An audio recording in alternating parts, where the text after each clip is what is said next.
ερώτησή μου όμως ήταν συγκεκριμένη. Προσέξτε. Και θέλω μια συγκεκριμένη απάντηση.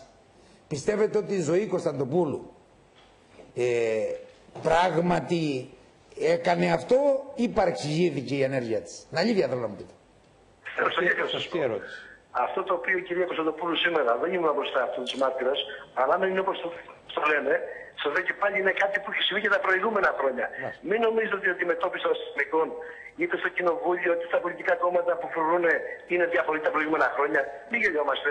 Και γιατί δεν έχετε κάνει, γιατί δεν το έχετε αναδείξει σε μείζον θέμα, αγαπητέ μου κύριε Κρήτη? Ακούστε με, το έχουμε αναδείξει, κύριε Μιλονάκη. Δεν μπορώ να ακούω αυτό το πράγμα. Ναι, αυτό πάμε. Η διαπλοκή το κάνετε τα προηγούμενα χρόνια. Έτσι. Η διαπλοκή, ποια διαπλοκή? Η διαπλοκή. Ποια διαπλοκή? Ναι, συγγνώμη κύριε Κρήτικο. Ναι.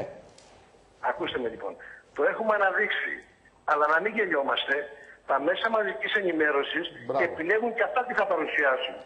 Και για να σας το πω ακόμα πιο απλά. Όχι. Δηλαδή τι θέλετε να μου πείτε, ότι εδώ πέρα σε μένα τόσα χρόνια που είμαι, εάν μου λέγατε αυτό το πράγμα ή αν το άκουγα, δεν το έβγαζα? Κύριε Λονάκη, θα το μ' αφήσω τελειώσω. Ας το πω λοιπόν ακόμα πιο απλά. Πιστεύω ότι αν δεν ήταν η ζωή του Κωνσταντοπούλου πρόεδρος της Βουλής με όλα αυτά που έχουν γίνει, πάλι δεν θα το αναδεικνύατε. Αλλά τώρα το πολιτικό, οι πολιτικοί παίζουν πάνω στην πλάτη των αστυνομικών. Και καλά κάποιοι έχουν ευαισθητοποιηθεί, μήπως δεν βρουν τουαλέτα. Θα το λέω πολύ απλά. Αφού κάποιοι λοιπόν είναι τόσο πολύ ευαίσθητοι και μας τα αγαπάνε, όπως κύριο Μιχαλογιαννάκης, για τόσα χρόνια δεν έκαναν θεσμοθέτηση του επικίνδυνου του επαγγέλματός μας. Πολύ ωραία. Τώρα μας δικαιωθήκαν για την τουαλέτα, είναι αργά τώρα για πολλούς. Και κάτι άλλο κύριε Κρικέτο. Δεν μου λέτε πρακτικά πράγματα. Πρακτικά πράγματα.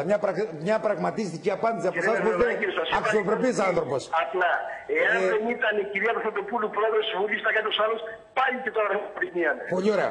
Άρα πιθανόν να είναι υπάρχει σε σκοπιμότητα. Είναι